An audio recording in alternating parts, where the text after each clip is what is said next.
ಇನ್ನು ಯಡಿಯೂರಪ್ಪ ಮೆರೆದಾಟವೆಲ್ಲ ಈಗ ಕೊನೆಗೊಂಡಿದೆ.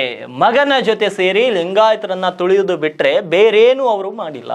ಬೇರೆಯವರನ್ನ ತುಳಿತಾ ರಾಜಕೀಯದಲ್ಲಿ ಮೇಲೆ ಬಂದಂತಹ ವ್ಯಕ್ತಿ ಅವರು ಅಂತ ಶಾಸಕ ಬಸನಗೌಡ ಪಾಟೀಲ್ ಯತ್ನಾಳ್ ಇವತ್ತು ಯಡಿಯೂರಪ್ಪ ವಿರುದ್ಧ ವಾಗ್ದಾಳಿಯನ್ನು ನಡೆಸಿದ್ದಾರೆ.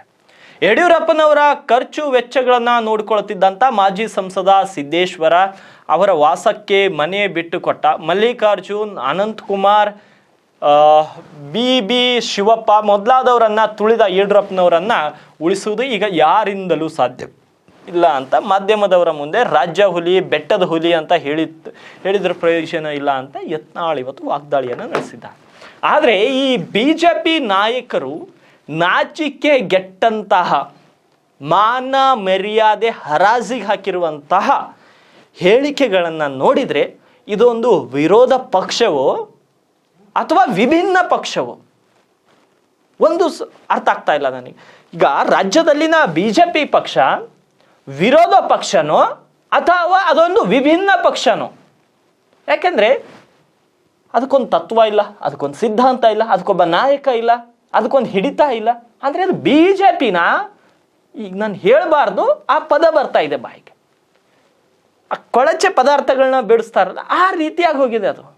ಒಬ್ಬನು ಬರ್ತಾನೆ ರಾಜ್ಯಾಧ್ಯಕ್ಷನ ಚೇಂಜ್ ಮಾಡಂತಾನೆ, ಇನ್ನೊಬ್ರು ಬರ್ತಾನೆ ಅವನು ಬಚ್ಚ ಅಂತಾನೆ, ಇನ್ನೊಬ್ರು ಬರ್ತಾನೆ ಅವನಿಗೇನು ಗೊತ್ತ್ರಿ ಅವ್ನು ನಿನ್ನೆ ಮೊನ್ನೆ ಬಂದ, ಇನ್ನೊಬ್ರು ಬರ್ತಾನೆ ಉಚ್ಚಾಟನೆ ಆಗಿ ಪಕ್ಷಕ್ಕೆ ಮರಳಿ ಬಂದವರು ಅಂತ ಹೇಳ್ತಾನೆ, ಇನ್ನೊಬ್ರು ಅಂತಾರೆ ಅವ್ರು ಗುಲಾಮ್ರಿ ಅಂತಾನೆ, ಇನ್ನೊಬ್ರು ಬರ್ತಾರೆ.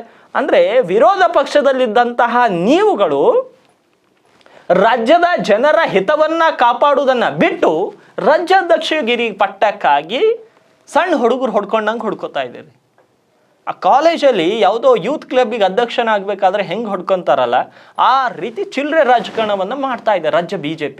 ನಾಚಿಕೆ ಆಗಬೇಕು. ರಾಜ್ಯದಲ್ಲಿ ಎಷ್ಟೊಂದು ಜ್ವಲಂತ ಸಮಸ್ಯೆಗಳಿದ್ದಾವೆ. ರಾಜ್ಯದ ಜನರು ನೀವು ಈ ರೀತಿ ಚಿಲ್ಲರೆ ರಾಜಕಾರಣ ಮಾಡ್ತಿದ್ದೀರ ಅಂತ ನಿಮ್ಗೆ 60ಕ್ಕೆ ತಂದು ನಿಲ್ಲಿಸಿದ್ದಾರೆ.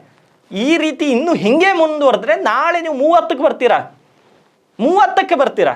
ರಾಜ್ಯ BJP ಅವರಿಗೆ ನಾನು ಚಾಲೆಂಜ್ ಮಾಡಿ ಹೇಳ್ತೀನಿ, ಇದೇ ರೀತಿಯ ನಿಮ್ಮ ರಾಜಕೀಯ ನಾಯಕರ ಪ್ರವರ್ತನೆಗಳು ಮುಂದುವರೆದ್ರೆ ನಾನು ಚಾಲೆಂಜ್ ಮಾಡಿ ಹೇಳ್ತೀನಿ, ನಿಮಗೇನು 60ಕ್ಕೆ ಮೇಲ್ಪಟ್ಟ ಸ್ಥಾನಗಳು ಬಂದಿದೆಯಲ್ಲ, ಮುಂದಿನ ಸಲ 30 ಕೂಡ ಕ್ರಾಸ್ ಆಗಲ್ಲ. JDSಗಿಂತಲೂ ನಿಮ್ಮ ಪರಿಸ್ಥಿತಿ ಹೀನಾಯವಾಗಿ ಹೋಗುತ್ತೆ. ಯಾಕಂದರೆ ನಿಮ್ಮಲ್ಲಿ ಒಗ್ಗಟ್ಟಿಲ್ಲ.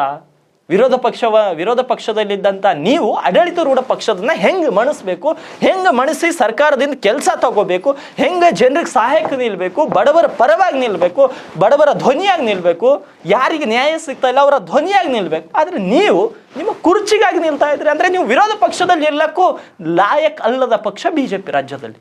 ನಾನು ರಾಷ್ಟ್ರ ಮಟ್ಟದ BJPಯನ್ನು ನಾನು ಬೈತಾ ಇಲ್ಲ, ಇಲ್ಲಿ ರಾಜ್ಯ ಮಟ್ಟದ BJPಯನ್ನು ಬೈತಾ ಇದ್ದೀನಿ. ಬೈಯೋದಲ್ಲ, ಇವ್ರನ್ನ ಹೈಕಮಾಂಡ್ನಲ್ಲಿರುವಂಥ ನಾಯಕರು ಇವ್ರ ಎಲ್ಲರನ್ನ ಒಂದೇ ಸಲ ಸಸ್ಪೆಂಡ್ ಮಾಡಿ ಬಿಸಾಡಬೇಕು. ಇನ್ನೊಂದು ಸಲ ಏನು ಮೊದಲಿಂದ ಹೆಂಗೆ ಕಟ್ಟಿದ್ರಲ್ಲ ಅನಂತಕುಮಾರು, ಯಡಿಯೂರಪ್ಪ, ಜಗದೀಶ್ ಶೆಟ್ಟರು ಅವರೆಲ್ಲ ಏನು ಸ್ಕ್ರ್ಯಾಚ್ ಹೆಂಗೆ ಪಕ್ಷವನ್ನು ಕಟ್ಟಿದ್ರು ಆ ರೀತಿ ಕಟ್ಕೋಬೇಕು. ಇಲ್ಲ ಅಂದರೆ ಇವ್ರ ಸ್ವಂತ ವರ್ಚಸ್ಸಿಗಾಗಿ ಪ್ರೆಸೆಂಟ್ ಈಗ BJP ಅಂದರೆ ಭಾರತೀಯ ಜನತಾ ಪಕ್ಷವಾಗಿ ಉಳಿದಿಲ್ಲ. BJP ರಾಜ್ಯದಲ್ಲಿ ಭಾರತೀಯ ಜನತಾ ಪಕ್ಷವಾಗಿ ಉಳಿದಿಲ್ಲ. ಇದು ಉಳಿದಿರೋದು ಅವರ ವರ್ಚಸ್ಸು ಪ್ರತಿಷ್ಠೆಯನ್ನು ಉಳಿಸ್ಕೊಳ್ಳಿಕ್ಕಾಗಿರುವಂಥ ಒಂದು ಪಕ್ಷವಾಗಿ ಮಾತ್ರ ಉಳಿದಿದೆ. BJP ಹೈಕಮಾಂಡ್ ನಾಯಕರು ಅಲರ್ಟ್ ಆಗಬೇಕು. ಇಲ್ಲಾಂದರೆ ಮುಂದಿನ ದಿನಗಳಲ್ಲಿ ಕಷ್ಟ ಆಗುತ್ತೆ. BJP ಅವ್ರ ಮೇಲೆ ಈಗಾಗಲೇ ಜನ ವಿಶ್ವಾಸವನ್ನು ಕಳೆದುಕೊತಾ ಇದ್ದಾರೆ. ಮುಂದಿನ ದಿನಗಳಲ್ಲಿ ಕಷ್ಟ ಆಗುತ್ತೆ.